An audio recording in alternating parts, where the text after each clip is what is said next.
قال لا تخافا إنني معكما أسمع وأرى۔ خود علیہ السلام نے قوم سے کہا کہ میں تم سے کسی چیز کا اجر طلب نہیں کروں گا، میرا اجر میرے اللہ کے بارگاہ میں ہے، پاس تم اپنے رب سے بخشش مانگو، پھر اس کی بارگاہ میں توبہ کرو، اللہ تعالیٰ تم پر موسلا دار بارش برسائے گا اور تمہاری قوت میں اضافہ فرمائے گا۔ قوم عاد نے دعوت حق کو رد کیا اور ایمان نہ لائے، بلکہ ہود علیہ السلام پر طنز کیا۔ وہ کہنے لگے کہ ہمارے تو معبودوں نے، ہمارے بتوں نے معاذ اللہ آپ کو پاگل بنا دیا ہے، آپ کو مجنون بنا دیا ہے۔ الٹا حضرت ہود کو کہنے لگے اس لیے آپ ایسی باتیں کرتے۔ ہود علیہ السلام نے کہا میں اللہ کو گواہ بناتا ہوں اور تم بھی گواہ رہنا کہ میں تمہارے شرک سے بری ہوں اور میں اللہ پر توکل کرتا ہوں اور میں نے رسالت کا حق ادا کر دیا ہے۔ آیت نمبر 58 میں اللہ تعالیٰ نے فرمایا جب ہمارے عذاب کا وقت آ گیا تو ہم نے اپنی رحمت سے ہود اور ان کے ساتھ مومنوں کو نجات عطا کی۔ قوم عاد نے اللہ کی نشانیاں اور رسولوں کو جھٹلایا اور دنیا اور آخرت میں لعنت کے حقدار ہوئے۔ آیت نمبر 61 میں پھر سے حضرت صالح علیہ السلام اور ان کی قوم سمود کے حالات کو بیان کیا گیا۔ حضرت صالح نے کہا ہے میری قوم اللہ وحدہ لا شریک کی عبادت کرو، اس سے بخشش طلب کرو، اس کی بارگاہ میں توبہ کرو، اس نے تمہیں زمین سے پیدا کیا ہے، اس پر آباد کیا۔ جواب دیا ہے صالح ہمارے آباء و اجداد کے معبودوں کی عبادت کو روکنے سے پہلے ہمیں آپ سے بڑی امیدیں تھی اور اب آپ ہمیں روکنے لگ گئے باپ دادا کے دین سے، لیکن اب ہمیں آپ کی دعوت کے بارے میں شکوک ہیں۔ صالح علیہ السلام نے اپنی قوم سے کہا کہ یہ اللہ کی اونٹنی ہے اور یہ تمہارے لیے نشانی ہے، اسے چرنے کے لیے آزاد چھوڑ دو اور اسے تکلیف نہ دینا۔ اللہ اکبر، ورنہ تمہیں عذاب پہنچے گا۔ انہوں نے اونٹنی کی کونچیں کاٹ ڈالی۔ صالح علیہ السلام نے کہا تم صرف 3 دن اپنے گھروں میں مزے اٹھا لو، 3 دن، پھر اللہ کا یقینی عذاب آئے گا۔ پھر ایک چنگاڑ نے ان کو آ دبوچا، وہ اپنے گھروں میں گھٹنوں کے بل اوندے پڑے رہ گئے۔ صرف صالح علیہ السلام ان کے ساتھ اہل ایمان اس عذاب سے بچے۔ یہ 3 قوموں کا ذکر ہو گیا، نوح علیہ السلام کی قوم کا بھی، ہود علیہ السلام کی قوم کا بھی اور حضرت صالح نے۔ آگے اللہ تبارک و تعالیٰ نے آیت نمبر 69 میں اس بات کا بیان فرمایا کہ حضرت ابراہیم علیہ السلام کے پاس فرشتے بشری شکل میں آئے، انسانی شکل۔ انہوں نے اجنبی مہمانوں کے لیے بچڑے کا بھونا ہوا گوشت تیار کرایا۔ اب یقین کریں کچھ باتیں لوگ ایسی بیان کرتے ہیں کہ جن کو نہ سن کے بندے کا دل کرتا ہے کہ اس بندے کو بتائیں کہ یار یہاں تو دین سارا پڑھ۔ ایک صاحب مجھے کہنے لگے جی میں ایک پیر صاحب کے پاس گیا تھا تو بڑی مرغن غذائیں تھی، انہوں نے میری بڑی خدمت کی پر مجھے نہیں اچھا لگا، پیروں کو چاہیے سادی روٹی رکھے۔ میں تو پیرا واسطے لسٹ بنا ہوا انہوں نے کس طرح نہ ہونا چاہیے۔ یہ بہت بڑی مصیبت ہے۔ اگر آپ سادہ کھانا کھلا دیں تب بھی اعتراض ہے، اچھا کھلا دیں کہتے رولا ہے کوئی پیر چوکھے مالدار، دونوں طرف سے مسئلہ۔ تو کہنے لگا جی نہیں پیروں کا کیا کام ہے، وہ کڑائیاں اور وہ سارے۔ تو پھر میں نے انہیں کہا کہ آپ اس طرح کریں، گھر جا کے نا تو 12ویں سپارے کی تلاوت کریں۔ حضرت ابراہیم نے اپنے مہمانوں کے لیے بھونا ہوا کھانا تیار فرمایا تھا۔ تو آپ کیا کہیں گے کہ حضرت ابراہیم درویش نہیں تھے؟ عجیب بات ہے بھائی، آپ ہر بات میں اڑ جاتے ہیں۔ دین ہم نے وہ لینا ہے جو اللہ کا قرآن ہمیں دیتا ہے اور رسول اللہ کی حدیث ہمیں دیتی ہے۔ جب انہوں نے دیکھا کہ مہمان کھانے کی طرف ہاتھ نہیں بڑھا رہے تو ان کو ڈر محسوس ہوا۔ حضرت ابراہیم کو فرشتوں نے کہا کہ ہمیں قوم لوط علیہ السلام کے عذاب کے لیے بھیجا گیا ہے۔ حضرت ابراہیم کی بیوی کھڑی تھی، اس پر وہ مسکرائی تو فرشتوں نے اللہ کی طرف سے انہیں حضرت اسحاق علیہ السلام اور اس کے بعد حضرت یعقوب علیہ السلام کی بشارت عطا۔ اسحاق علیہ السلام حضرت ابراہیم کے بیٹے ہیں اور یعقوب علیہ السلام ہوتے ہیں، اور یعقوب علیہ السلام کے بیٹے یوسف علیہ السلام۔ ہاں اللہ اگر چاہے تو 7 نسلوں میں نبوت رکھ دیتا ہے اگر اس کی منشا۔ تو حضرت یعقوب کی بشارت دی۔ انہوں نے حیرت سے کہا کہ ہم دونوں میاں بیوی تو بوڑھے ہیں، اس عمر میں اولاد کیسے ہوگی؟ تو فرشتوں نے جواب دیا اے ابراہیم کے گھر والوں، تم پر اللہ کی رحمتیں اور برکتیں ہوں، اللہ کی قدرت پر تمہیں کیوں تعجب ہے؟ اللہ فرماتا ہے کہ بیٹے کی بشارت سن کر ابراہیم کا خوف دور ہو گیا اور پھر وہ قوم لوط کے بارے میں گفتگو کرنے لگے۔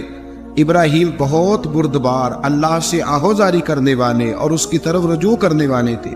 اللہ تعالیٰ نے حضرت ابراہیم علیہ السلام کو فرمایا، اے ابراہیم اس گزارش سے آپ گریزہ رہیں، اس کا یقینی فیصلہ ہو چکا ہے اور ان پر نہ ٹلنے والا عذاب نازل ہو کے رہے گا۔ وہ کیا گناہ کرتے تھے؟ لوط علیہ السلام کی قوم میں میں نے بتایا تھا، مرد مردوں سے بدفعلی کرتے۔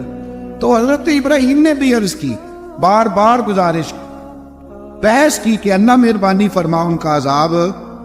آپ دیکھیں نبیوں کے حوصلے کتنے بڑے ہیں، قومیں تنگ کرتی ہیں اور طرح طرح کی باتیں کرتی ہیں اور پیغمبر پھر بھی کہتے ہیں یا اللہ مہربانی فرما، اے اللہ ان سے عذاب۔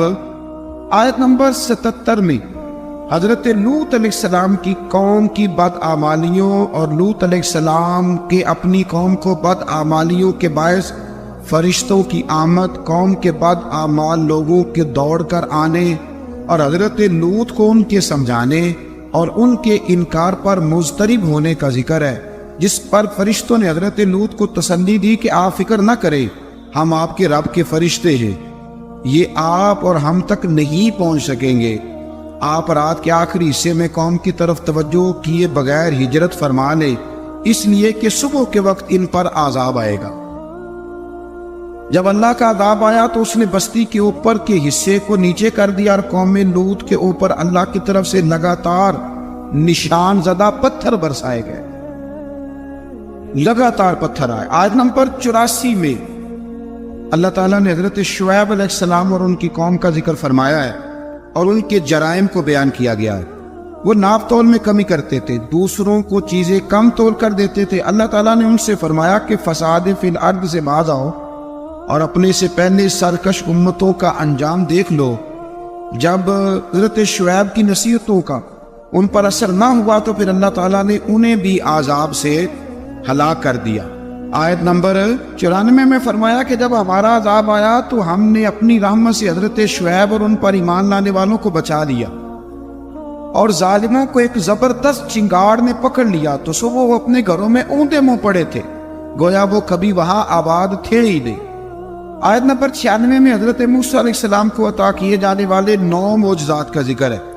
پھر فرعون اور اس کے پیروکاروں کے باطل روش کے باعث ان کی ہلاکت کا بھی ذکر فرمایا، اور دنیا اور آخرت میں انہیں ملعون یعنی لعنتی قرار دیا۔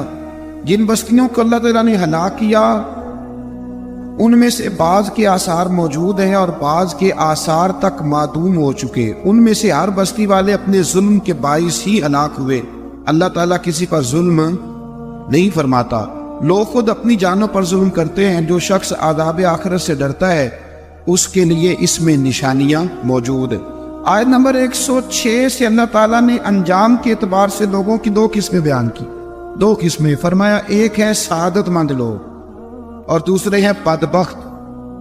فرمایا بدبختوں کا ٹھکانہ جہنم ہے جس میں وہ ہمیشہ رہیں گے، اور نیک بختوں کا ٹھکانہ جنت ہے، وہ ہمیشہ اسی میں رہیں گے، اور ان کے لیے اللہ کی طرف سے نا ختم ہونے والی عطائیں۔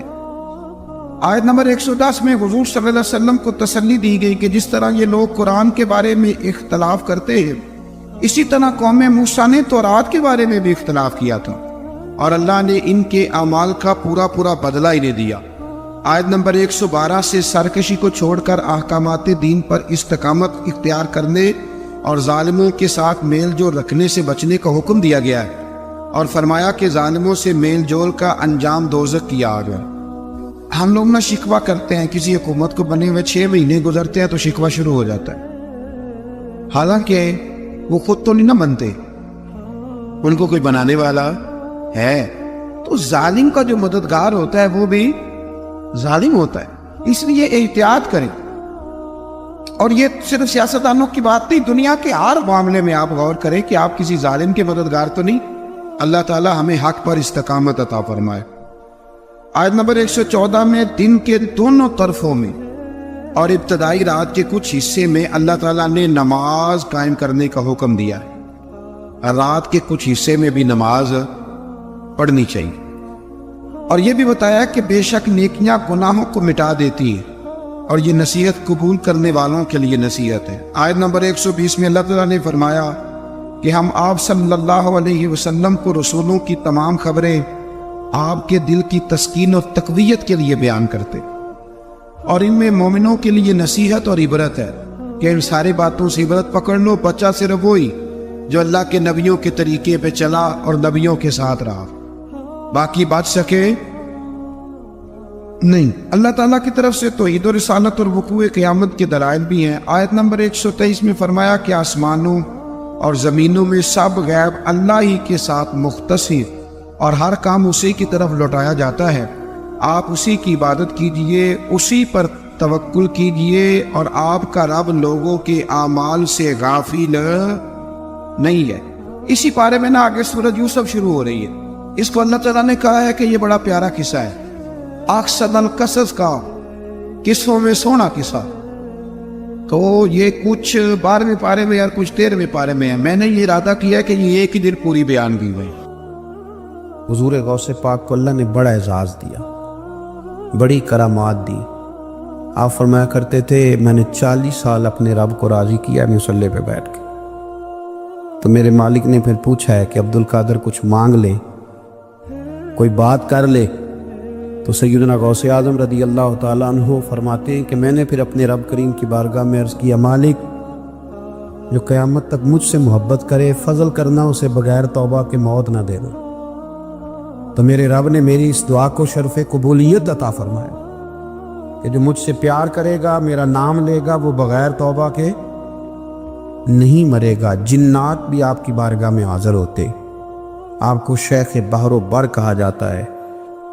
جب آپ نے منبر پر بیٹھ کر یہ اعلان فرمایا نا کہ میرا یہ قدم ہر ولی کی گردن پر ہے، تو خراسان کے جنگلوں میں معین الملت والدین عطائے رسول ہند الولی خواجہ معین الدین اجمیری موجود تھے، تو وہاں اعلان کرنے لگے، کہنے لگے غوث پاک صرف گردن پہ کیوں، آپ میری آنکھوں پہ بھی قدم رکھیں، میرے سر پہ بھی قدم رکھیں۔ اللہ نے ان اولیاء کو بڑا اعزاز دیا، انہیں اللہ نے بڑی شان دی۔ اپنی نسبت اللہ کے بندوں سے مضبوط رکھیں۔ ضروری نہیں کہ آپ کسی جگہ مرید ہی ہوں گے تو آپ کی نسبت مضبوط ہوگی، آپ خواجہ معین الدین سے پیار کریں، آپ حضرت بہاؤالحق نقشبند بخاری سے پیار کریں، داتا علی اجویری سے پیار کریں، آپ غوث پاک جیلانی سے، آپ اللہ کے نیک بندوں سے محبت کریں، ان کا تذکرہ سنیں۔ اب تو پوری مہم چلی ہوئی ہے اللہ کے بندوں کے خلاف، لوگوں نے ایسا بار چلایا کہ بس جی کچھ بھی نہیں جی، آپ چھوڑیں، آپ ڈائریکٹ کتاب و سنت کو پڑھیں، کوئی بھی نہیں جی، کوئی ولی نہیں، تو پھر وہ جو اتنی آیتیں، وہ حدیثیں، وہ سارا کچھ، اس کا مطلب ہے امت میں ولی ہوتے ہی نہیں۔ تو الا ان اولیاء اللہ لا خوف علیہم ولا هم یحزنون کا کیا معنی ہے؟ اس کا کیا مطلب؟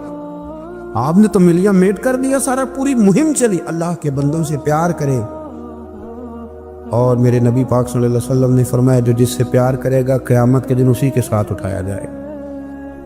اور حضرت ابو ذر غفاری نے عرض کیا تھا یا رسول اللہ اگر وہ ان جیسے عمل نہ بھی کرے تو فرمایا اللہ بڑا کریم ہے، ایمان کی سلامتی سے جائے اللہ ان کے ساتھ ہی کھڑا فرما دے گا۔ سیدنا غوث اعظم کی کرامات اتنی متواتر کے ساتھ ہے کہ ملا علی قاری فرماتے اتنی تو کرامتیں سنی نہیں جتنی غوث پاک کو اللہ نے عطا فرمائی۔ رب کریم نے انہیں درجہ دیا، وقار دیا، ان کی دعاؤں کو قبولیت دی، اللہ نے انہیں اعزاز کے ساتھ نوازا، اللہ نے ان پر فضل فرمایا۔ ایک تاجر تھا تو ملک شام جاتا تھا اکثر تجارت کرنے کے لیے، مال کما کے لاتا، غریبوں کی بھی مدد کرتا، مدارس کی، مساجد کی، سب جگہ جہاں دین کی ضرورت ہوتی پہنچتا۔ ایک بغداد میں اور درویش بھی گزرے جن کا نام شیخ حماد ہے، وہ بھی بڑے درویش تھے۔ وہ تاجر شیخ حماد کے پاس گیا، کہنے لگا میرے لیے دعا کر دے، میں جا رہا ہوں سفر کے لیے۔ تو انہوں نے کہا میں صبح بتاؤں گا۔ استخارہ کیا، صبح کہنے لگے نہ جانا، تیرا مال بھی لوٹ جائے گا اور تو قتل بھی ہو جائے گا۔ وہ بڑا پریشان ہوا، حضور غوث پاک کے پاس گیا، کہنے لگا حضور وہاں بھی میں نے کہلا بھیج دیا ہے، سامان میرا پڑا ہے، جاؤں گا نہیں، پیمنٹ نہیں کروں گا، ملے گا نہیں تو خسارہ ہو جائے گا، مہربانی فرمائے۔ غوث پاک نے مراقبہ کیا اور میں تو جا اللہ خیر کرے گا، تو جا اللہ خیر کرے گا۔ مرید کا عمل کے یقین، پیر کا عمل کے یقین، چلے آپ فیصلہ کر لیں تو میں آگے بڑھتا ہوں۔ حضرت غوث اعظم رضی اللہ تعالیٰ عنہ نے مرید سے کہا تو جا اور اللہ خیر کرے گا. وہ گیا. کہتے میں نے پیمنٹ کی, مال لیا, واپس آیا. گھوڑوں کا سفر تھا. رستے میں رات کو ایک جگہ سویا, خواب دیکھتا ہوں. خواب میں ڈاکو آ گئے. انہوں نے پہلے مال لوٹا, پھر مجھے قتل کیا. اور جب میرے گردن پر انہوں نے خنجر چلائی, خواب دیکھ رہا ہوں, تو میری فٹافٹ آنکھ کھل گئی.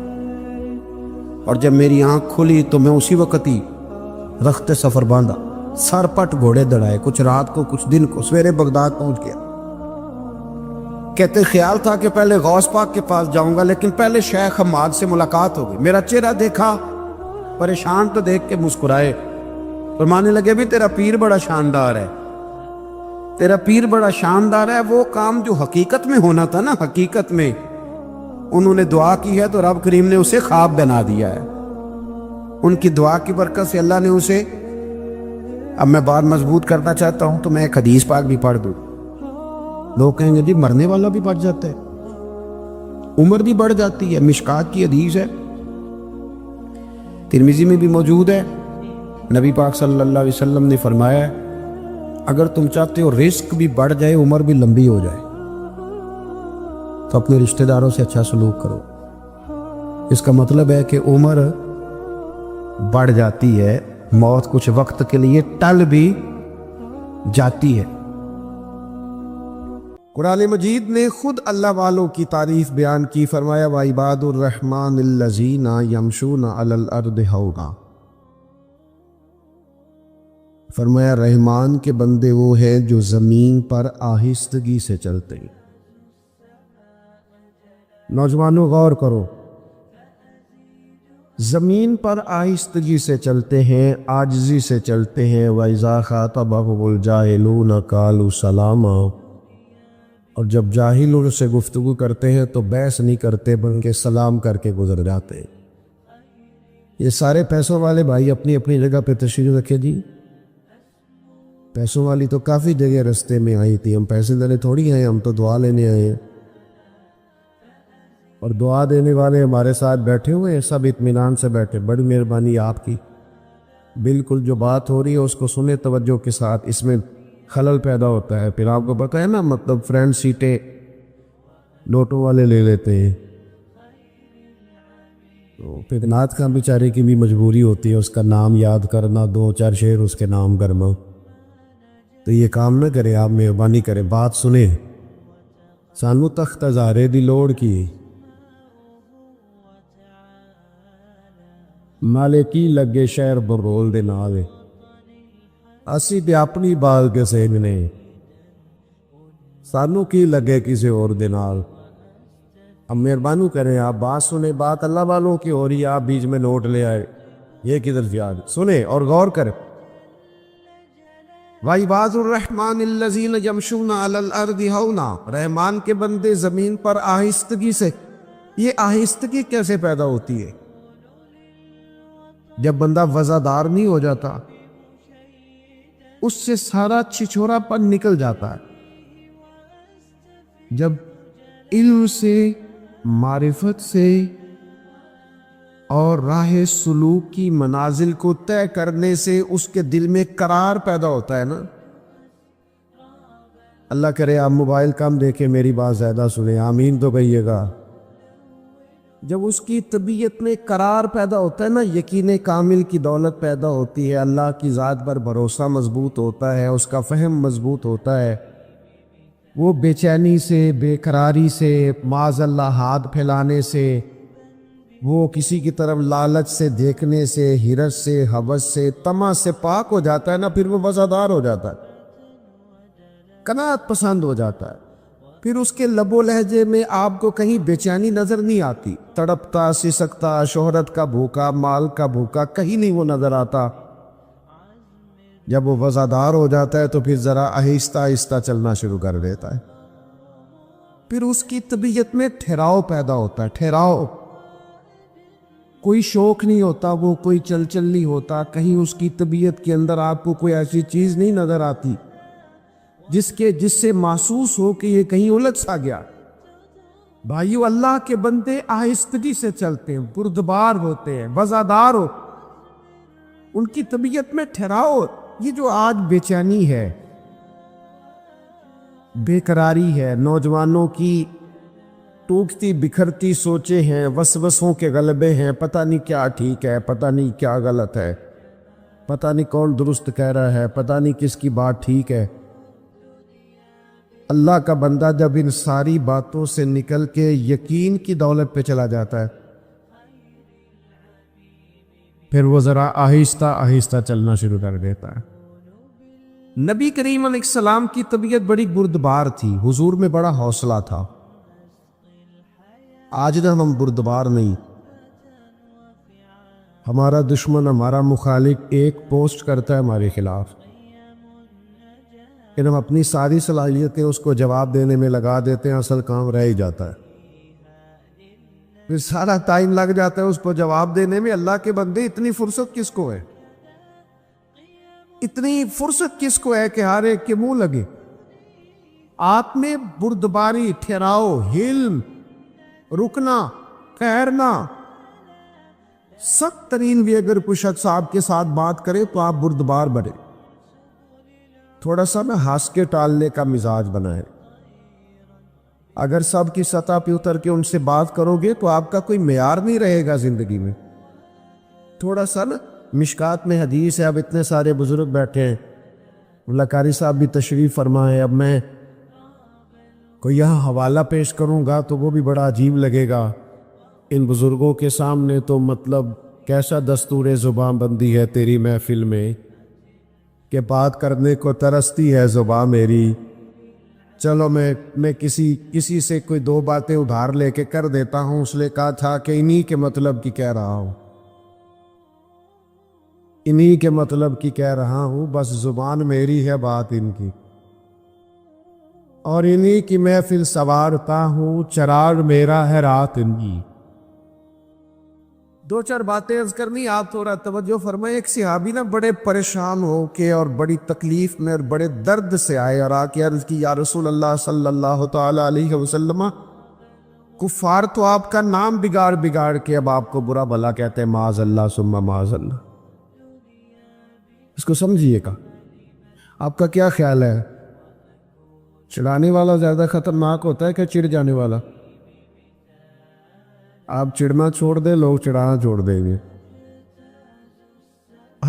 میں ایک دفعہ گاڑی سے اترا اپنے شہر میں اور محفل میں گئے، دوبارہ بیٹھنے لگے تو پیچھے سے ایک صاحب نے آواز کسی کرنے لگے، اور ملا دیو، تو وہ اکیلا تھا، ہم چار تھے۔ جب میں نے پلٹ کے دیکھا تو ڈر گیا، پریشان ہو گیا۔ میں نے آواز دی، میں نے کہا بھائی بات سننا، تو وہ ڈر رہا ہے، تو میں نے کہا پریشان نہ ہو، کچھ بھی نہیں کہیں گے، وہ جو کہا ہے وہ ایک دفعہ اور کہہ دو۔ تمہارا کیا خیال ہے؟ میلاد والے ہونا کتا نہ ہے، یہ تو ہمارا فخر ہے۔ تو جب دے باغ اسی ہے نا میلاد والے، جے کر یار دے نام دا ملے مینا، ہاں ان چولی پا لیے پنجے سٹیے نا، جا جے کر یار دے نام دی ملے سولی، پھر چوٹا چوٹ لیے پیچھا ہٹیے نا۔ تو 2 دفعہ نہیں، تو 100 دفعہ کہے تو ہمارا ناز ہے۔ ہم چڑھنا کس بات سے بھائی؟ ہم نے تو ناز کرنا ہے، جو چیزیں باعث فخر ہے ان پر فخر کرے۔ یہ سنیں، مشکات کی حدیث عرض کر رہا ہوں۔ عرض کی، یا رسول اللہ صلی اللہ تعالی علیہ وسلم، وہ آپ کا نام معاذ اللہ بگاڑ بگاڑ کے لیتے ہیں، وہ کہتے ہیں اگر ہم نے محمد ہی مان لیا تو محمد کا مان ہے تو جس کی بار بار تعریف کی رہا ہے، تو اگر آپ محمد مان لے تو تنقید کیسے کریں گے؟ آپ کی زیادہ توجہ ہے نا میری بات پر۔ انہوں نے نام بگاڑنا شروع کر دیا، تو وہ صحابی پریشان تھے اور ان کے لب و لہجے میں بڑی تکلیف تھی کہ ایسا کیوں کہا۔ تو اللہ کے محبوب بات سن کے مسکرائے، اور حضور نے جو جواب دیا وہ بڑا سمجھداری والا ہے اور قابل غور ہے اور توجہ کرنے والا ہے۔ میری طرف دیکھیے گا،